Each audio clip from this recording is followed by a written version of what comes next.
കുന്നിച്ചോ മിനസാൻ nano മിഷിന്റെ മറ്റൊരു വീഡിയോയിലേക്ക് എല്ലാവർക്കും സ്വാഗതം. നമ്മൾ ഇന്ന് നോക്കാൻ പോകുന്നത് നാനോ മിഷിന്റെ എപ്പിസോഡ് 27 മലയാളം മാൻഹോ എക്സ്പ്ലനേഷൻ ആണ്.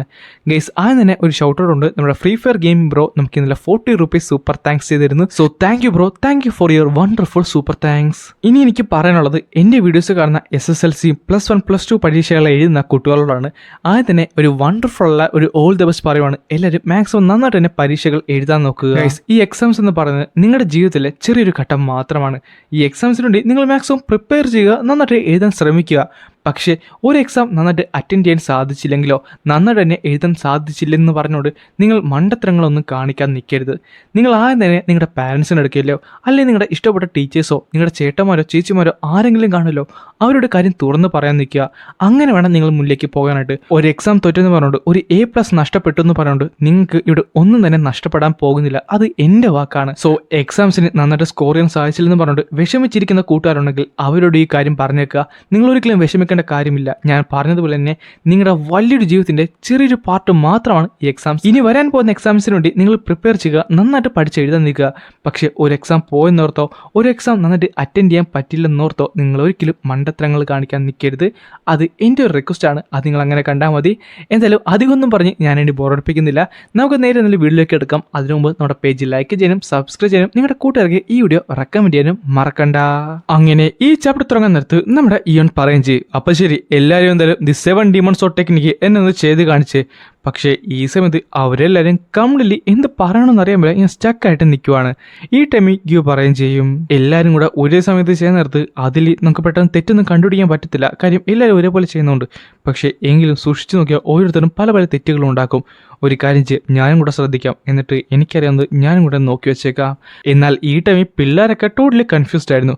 പക്ഷേ ഹ്യൂബം പറയും ചെയ്യും, അല്ല നമുക്കൊന്ന് ട്രൈ ചെയ്ത് നോക്കാം, ഫസ്റ്റ് ട്രൈ അല്ലേ, നമുക്കൊന്ന് ട്രൈ ചെയ്ത് നോക്കാം.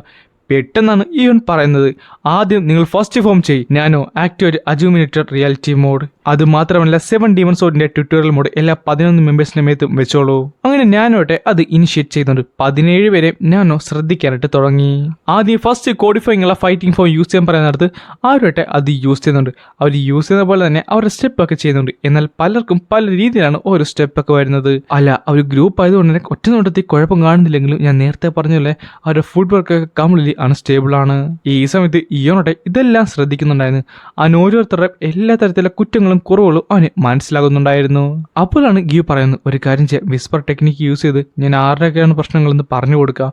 പെട്ടെന്ന് നമ്മുടെ ഇയോൺ പറയുകയും ചെയ്യും, ഇപ്പം എന്തായാലും നമ്മൾ ട്രെയിനിങ്ങിലായതുകൊണ്ട് ഞാൻ നിങ്ങളെ എല്ലാവരും നമ്പേഴ്സിലായിരിക്കും റെഫർ ചെയ്തിട്ട് പോകുന്നത്.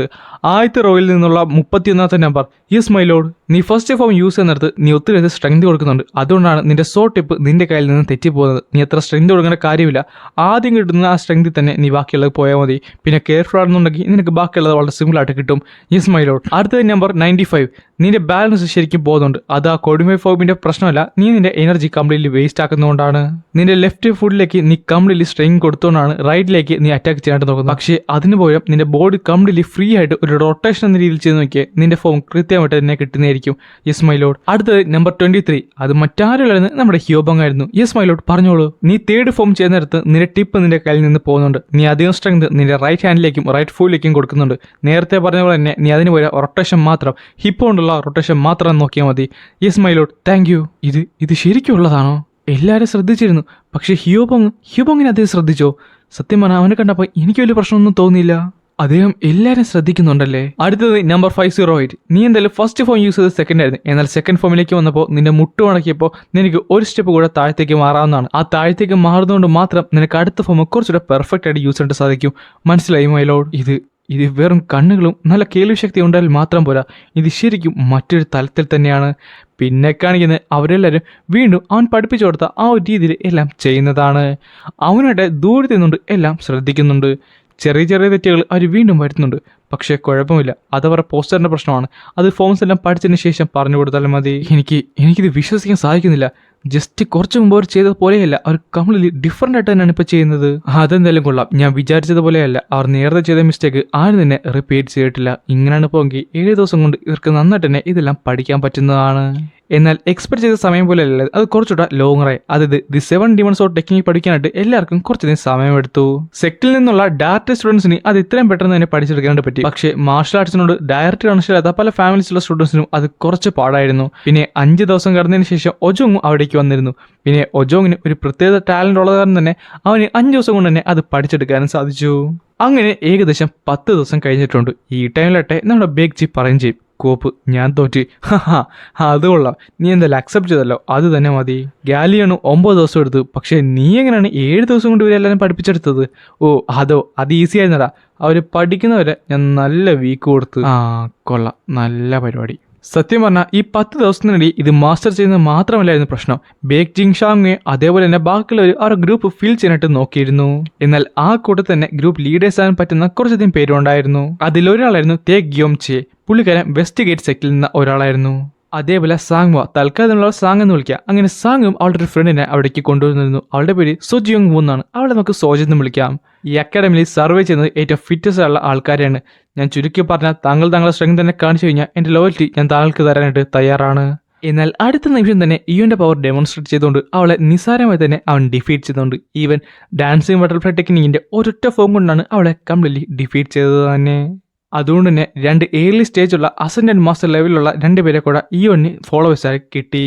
ഈ 10 ദിവസം കൊണ്ട് വാങ്ങും അതേപോലെ സാങ്ങും അവർ നന്നായി തന്നെ ട്രെയിൻ ചെയ്തുകൊണ്ട് അവർ ഒരു എൻട്രി സ്റ്റേജിലേക്ക് എത്തിയിട്ടുണ്ട് അസെൻഡന്റ് മാസ്റ്റർ ലെവലിലെ. കൺഗ്രാജുലേഷൻസ്, നിങ്ങൾ 2 പേരും അസെൻഡന്റ് മാസ്റ്റർ ലെവലിലേക്ക് എത്തിയിട്ടുണ്ട്. Thank you my lord, really thanks. പക്ഷേ ഇതുപോലെ താങ്കളുടെ ഫസ്റ്റ് സോഡ് എന്ന നിലയ്ക്ക് എനിക്ക് ഇത് മാത്രം അച്ചീവ് ചെയ്താൽ പോരാ, എനിക്ക് ഇനിയും ഉയരങ്ങളിലേക്ക് എത്താനുള്ളതാണ്. ഫസ്റ്റ് സോഡോ അല്ല, ഞാനിത് ഇടക്കേറി പറയുവാണെന്നാരും പറയല്ലേ. പക്ഷേ എനിക്ക് തോന്നുന്നു ഈ ഫസ്റ്റ് സോഡ് എന്നുള്ള ആ ഒരു ടൈറ്റിൽ കുറച്ചുകൂടെ ചേരുന്നത് ലീഡറുള്ള ബേഗ് ജിയും അല്ലെങ്കിൽ ഗ്യൂനും ആയിരിക്കും എന്നാണ് എനിക്ക് തോന്നുന്നത്. അതുമാത്രമല്ല മാർഷൽ പവേഴ്സ് എല്ലാം നമ്മളിവിടെ കൺസിഡർ ചെയ്യണ്ടേ. അതുപോലെ നീയാണ് ഞങ്ങളുടെ ലീഡറുള്ള വാങ് ചില്ലിനും ആ ഒരു ടൈറ്റിൽ കിട്ടാനുള്ള എല്ലാ യോഗ്യതയുണ്ട് ഉണ്ടായിരിക്കും. പക്ഷേ അത് സെക്കൻഡ് സോഡ് എന്ന രീതിയിലായിരിക്കും. ഫസ്റ്റ് സോഡ് ഞങ്ങളുടെ ബേഗ് ജി തന്നെ ആയിരിക്കും എന്ന് പറഞ്ഞിട്ട് അവരുടെ ടീം അങ്ങോട്ട് ഇങ്ങോട്ട് ചെറുതായിട്ട് കിടന്ന് വഴക്കെടുന്നുണ്ട്. ഇതേ സമയത്ത് ബേഗ് ജി വാങ്ങും അതിനകത്ത് ഇടപെടാനേ പോകത്തില്ല. ഇതെല്ലാം നമ്മുടെ ഇയോൺ ശ്രദ്ധിക്കുന്നുണ്ടായിരുന്നു. അപ്പോഴാണ് തേക്ക് പറയുന്നത്, മൈലോഡ്, താങ്കളുടെ ഫോളോവേഴ്സിൻ്റെ എണ്ണം ഇപ്പോൾ കൂടിക്കൊണ്ടിരിക്കുകയാണ്. ഇത് സംഭവിക്കുമെന്ന് എനിക്ക് ഉറപ്പായിരുന്നു, പക്ഷേ ഇത്ര നേരത്തെ സംഭവിക്കുമെന്ന് ഞാൻ ഒരിക്കലും വിചാരിച്ചില്ല. ഈ ഒരു സമയം താങ്കൾ കണക്കിലെടുത്ത് ഒരു ഹൈറാർക്കി ഇവിടെ ക്രിയേറ്റ് ചെയ്യുന്നത് അത് എന്തുകൊണ്ട് ബെറ്റർ ആയിരിക്കും. ലോയാലിറ്റി ശരിക്കും ഇമ്പോർട്ടൻ്റ് ആണ്, പക്ഷേ അതേപോലെ തന്നെ സ്റ്റാറ്റസ്, താങ്കൾ കൊടുക്കുന്ന സ്റ്റാറ്റസിനായിരിക്കും ഇവിടെ പവർ ഉള്ളത്. അതുകൊണ്ട് ആ കാര്യം താങ്കളൊന്ന് ശരിയാണ്, അവൾ പറയുന്നതും ശരി തന്നെയാണ്. ഇവിടെ ഹൈറാർക്കിക്ക് നല്ല പ്രാധാന്യമുണ്ട്. പക്ഷേ ഇവിടെ പവർ നോക്കാനായിട്ട് ഒരു മത്സരം നടത്താനായിട്ട് എനിക്കൊട്ടും താല്പര്യമില്ല. 3rd എക്സാമിനേഷൻ തൊട്ട് മുമ്പിൽ നിൽക്കുകയാണ്. ഇവർക്ക് എന്തെങ്കിലും ഇഞ്ചുറീസ് പറ്റി കഴിഞ്ഞാൽ അതൊരു ഹ്യൂജ് ആള ലോസ് ആകും. പിന്നെ എന്ത് ചെയ്യും? അടുത്ത നിമിഷം തന്നെ അവൻ പറയും ചെയ്യും, എല്ലാവരും മിണ്ടാതിരി. പെട്ടെന്നാണ് അവിടെ ഒരു സൈലൻസ് ക്രിയേറ്റ് ചെയ്യപ്പെട്ടത്. നിങ്ങളുടെ എല്ലാവരുടെ ഫീലിങ്സ് എനിക്ക് മനസ്സിലാവുന്നുണ്ട്. തൽക്കാലം ഈ ഒരു ഓപ്പർച്യൂണിറ്റി ഞാൻ ഒരു ഹൈറാർക്കി ആയിട്ട് മാറ്റാനായിട്ട് പോകുവാണ്. നിങ്ങളുടെ കൂട്ടത്തിൽ നിന്നുള്ള മോസ്റ്റ് സ്കിൽഡ് ഉള്ള 6 ഇൻഡിവിജ്വൽസിനെ ഞാൻ തിരഞ്ഞെടുക്കും. അവർക്ക് ഈക്വലുള്ള സ്റ്റാറ്റസ് ആയിരിക്കും. അവർ 6 ലീഡേഴ്സ് ആയിരിക്കും. അതേപോലെ തന്നെ എൻ്റെ സോഴ്സ് എന്നായിരിക്കും അവർ അറിയപ്പെടാൻ പോകുന്നത്. അല്ല മൈലോഡ്, ഞാൻ ചോദിച്ചോടെ, ഈ 6 സോഴ്സ് എന്ന രീതിയിൽ അതെന്താണ് അങ്ങനെ?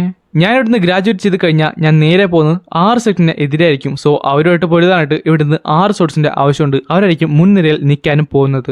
അപ്പോൾ ഇത് ശരിക്കും ടഫുള്ളൊരു കാര്യമാണ്. പക്ഷേ 6 സെറ്റിനെ ഡിഫീറ്റ് ചെയ്ത് ഞങ്ങൾ 6 സോഴ്സ് മുന്നിലേക്ക് വന്നാൽ അത് വീണ്ടും ഹിസ്റ്ററി തന്നെയല്ലേ റിപ്പീറ്റ് ചെയ്യുന്നത്. അതേപോലെ നിങ്ങൾ എൻ്റെ സോഴ്സ് ആയെന്ന് വെച്ചുകൊണ്ട് അത് എല്ലാ കാലവും നിങ്ങൾക്ക് അത് കിട്ടണമെന്നില്ല. എല്ലാ വർഷവും ഞാനൊരു കോമ്പറ്റീഷൻ വെക്കുന്നതായിരിക്കും. അതിൽ നിന്ന് സെലക്ട് ചെയ്യുന്ന 6 ഇൻഡിവിജ്വൽസിനായിരിക്കും എൻ്റെ 6 സോഴ്സ് ആകാനും സാധിക്കുന്നത്.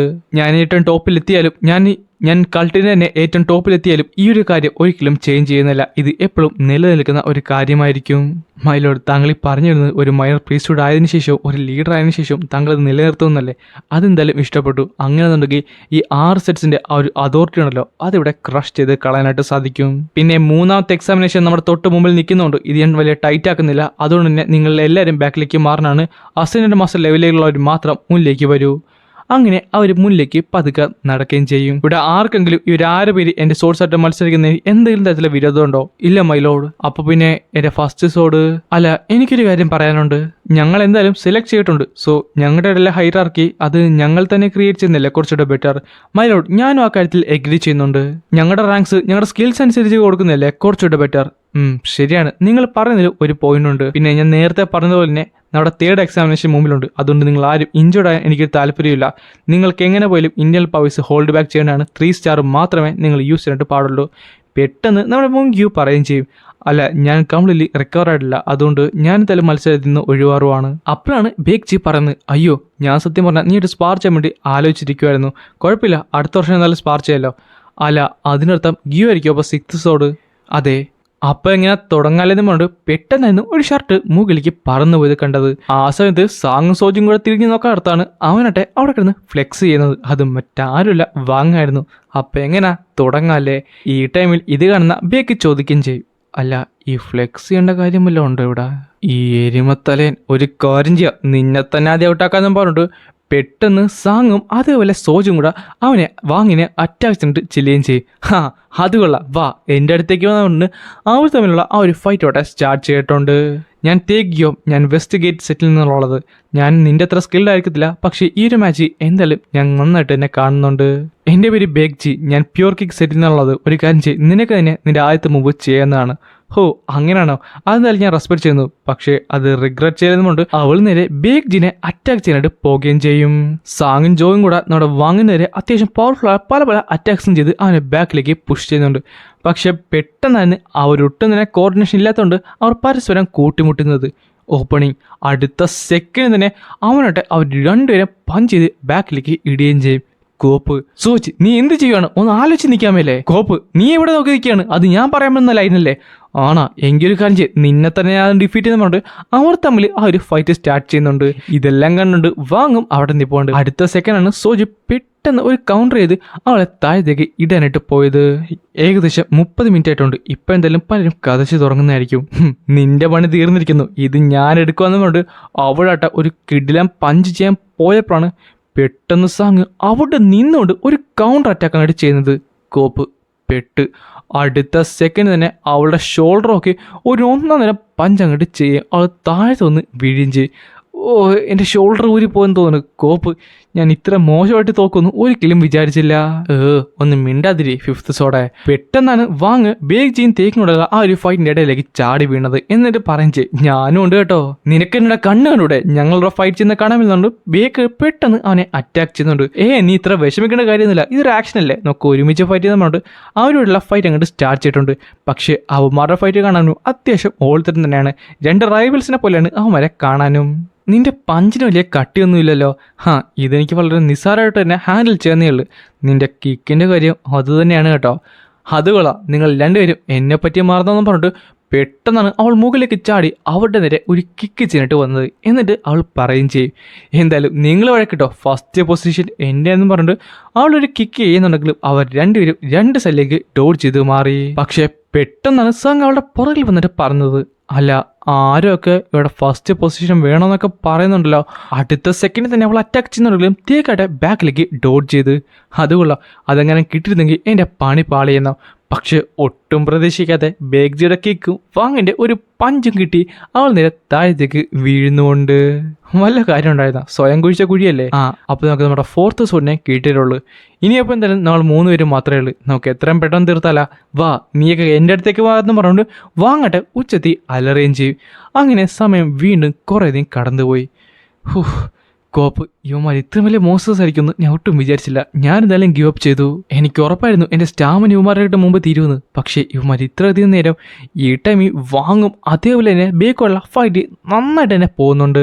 ഇവൻ്റെ കൈക്കൊക്കെ നല്ല നീട്ടുള്ള കാരണം തന്നെ എനിക്കത് നന്നായിട്ട് ഇവർ പിടിച്ചു നിൽക്കാൻ പറ്റുന്നില്ല.